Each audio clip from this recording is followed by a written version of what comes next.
Depuis cette affaire d'argent d'Apchou National qui fait grand bruit sur les réseaux sociaux depuis plusieurs jours en Côte d'Ivoire, moi, il y a un aspect qui m'a le plus frappé, qui a retenu mon attention. Mais d'abord, résumons cette histoire. L'histoire est que, il y a de cela un temps, l'influenceur, l'artiste chanteur ivoirien nommé Apchou National avait fait une vidéo dans laquelle il a exhibé une importante somme d'argent en espèces, histoire de faire un peu le pharaon, de faire un peu le show. Et après cette vidéo, il y a eu des polémiques suite aux réactions des uns et des autres. Donc après tout cela, la police économique a dû convoquer l'influenceur pour en savoir un peu plus sur l'origine de cet argent.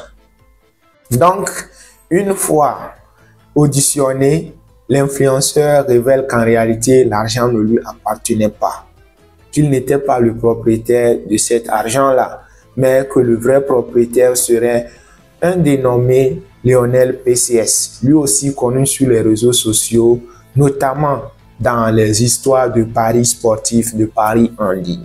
Donc, la police décide de convoquer ce dernier aussi pour qu'il vienne s'expliquer et prouver la provenance de ces fonds-là. Chose que l'intéressé, une fois devant les policiers, n'a pas pu donner d'arguments convaincants, n'a pas pu prouver la provenance de cette somme-là.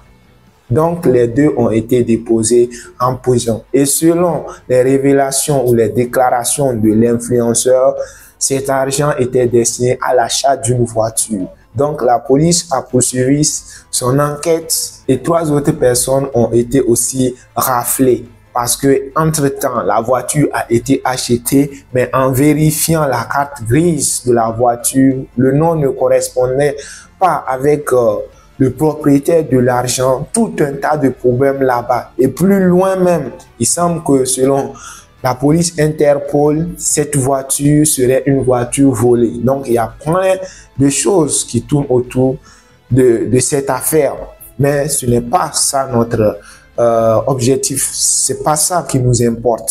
Donc, revenons au cas où, puisque la police a poursuivi ses enquêtes dans la perspective de retracer, de connaître la provenance de ces fonds. Le nommé PCS est connu pour être ambassadeur ou collaborateur avec un bookmaker dans l'histoire des paris en ligne. Mais c'est là que se situe mon problème. Parce que selon les enquêtes menées par la police, il se trouve que ce dernier a un compte promo sur lequel il exhibe, il montre des gains faramineux, ces gains qu'il a fait sur OneXBet et tout, et tout, et tout. Alors qu'en réalité, ce compte est un compte promo, en quelque sorte un compte fictif, un faux compte. Mais que ces gains-là ne sont pas réels.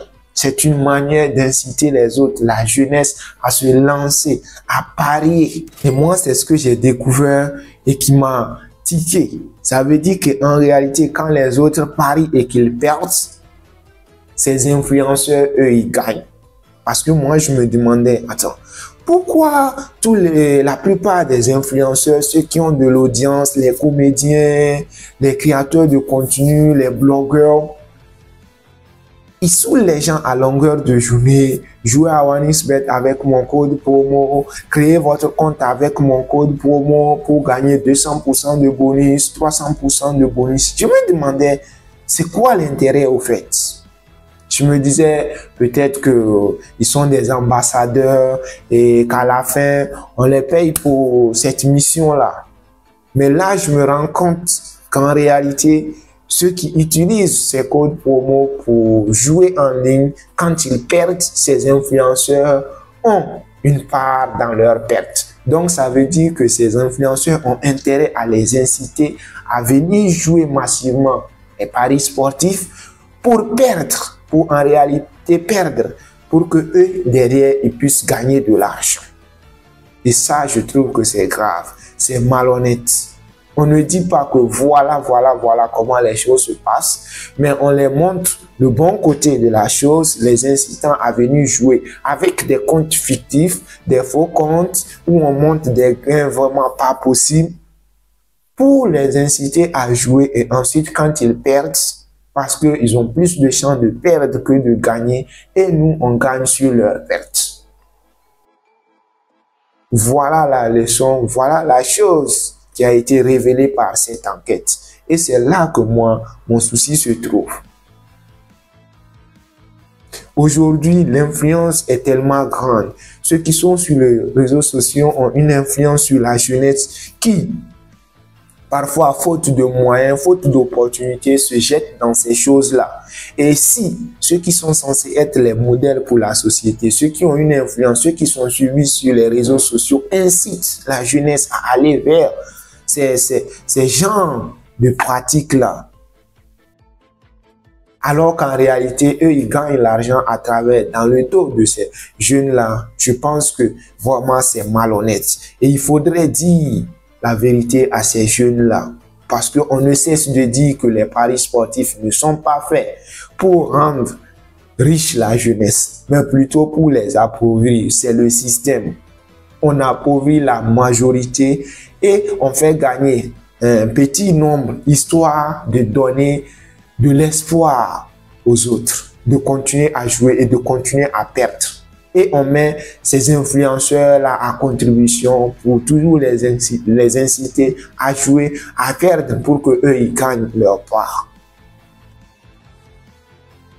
Je pense que je ne vais pas rentrer dans cette affaire. Est-ce que c'est Aptitude Nationale qui a raison? Est-ce que c'est PCS qui a raison? Parce que là, les gens, certains sont contre Aptitude, certains sont contre Lionel PCS. Chacun dit ce qu'il veut. Moi, je ne suis pas dans ce débat-là. Je ne suis pas dans ce débat. Il y a ceux qui se mobilisent pour que Aptitude soit libéré. Il y a ceux qui s'indignent du fait que pourquoi on se mobilise uniquement pour Aptitude et pas pour Lionel PCS. Je pense que chacun dit et chacun fait ce qu'il veut. Moi, c'est pas la partie qui m'intéresse, mais c'est l'autre chose que cette enquête a révélée qui a attiré mon attention. On ne peut souhaiter la prison à personne. Donc, que la justice, la décision finale est à la justice, qu'il fasse son travail et s'ils doivent être libérés, qu'ils soient libérés le plus vite possible. Mais que la jeunesse, à travers cette affaire-là, se rende compte que ceux qui sont sur les réseaux sociaux ne sont pas là pour les aider ou ne se préoccupent pas de leur situation, mais plutôt cherchent à en profiter de cette situation précaire dans laquelle est plongée une grande partie de la jeunesse. Donc, c'est à nous de prendre conscience que personne n'est là pour nous et qu'en réalité, chacun doit se battre. Et pas moins, ce ne sont pas les paris sportifs, les sites de paris qui vont nous rendre riches parce que eux, ils sont là pour leur propre compte et ça ne sera jamais pour nous. Ça a toujours été ainsi. Donc, c'était pour attirer l'attention et conscientiser ceux qui sont encore naïfs sur ce point-là. Merci à vous et à très bientôt.